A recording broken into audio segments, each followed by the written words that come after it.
La publication du rapport annuel de la Cour des comptes est étroitement liée à l'histoire de notre démocratie depuis le milieu du XIXe siècle. C'est le moment où la Cour des comptes va à la rencontre des citoyens en application de l'article 15 de la Déclaration des droits de l'homme et du citoyen. La société a le droit de demander compte à tout agent public de son administration. Par rapport aux autres rapports de la Cour, le rapport public a l'intérêt et la grande chance, en quelque sorte, d'embrasser tout le champ d'activité de la Cour et non pas de se limiter à tel ou tel aspect sectoriel. C'est un moment, une occasion vraiment essentielle pour la Cour des comptes de montrer qu'elle accomplit sa mission avec la publication de travaux qui sont extrêmement divers et qui permettent d'informer véritablement le citoyen.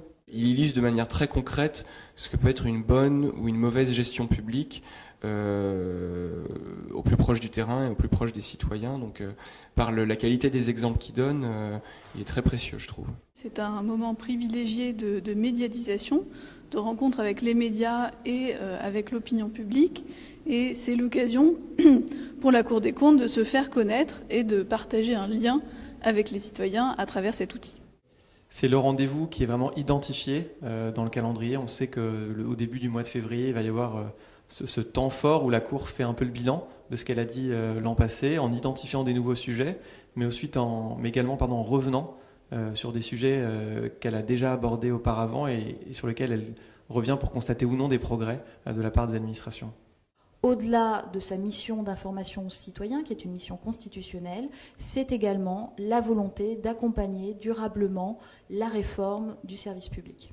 C'est l'aboutissement d'un travail collectif des magistrats qui, à cette occasion, veulent porter à la connaissance du public les exemples de mauvaise utilisation de l'argent public et de dysfonctionnement des services administratifs.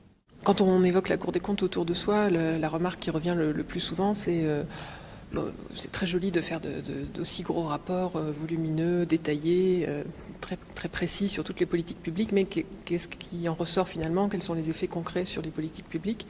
Et dans le rapport public annuel, justement, le tome 2 est centré sur le suivi des recommandations de la Cour des comptes, c'est-à-dire qu'il permet d'avoir pour chaque politique publique une mesure de la façon dont les recommandations ont été prises en compte ou non par les administrations. Et donc à ce titre, c'est un instrument de mesure du travail de la Cour des comptes et finalement de la façon dont la Cour des comptes peut influer sur l'amélioration des services publics.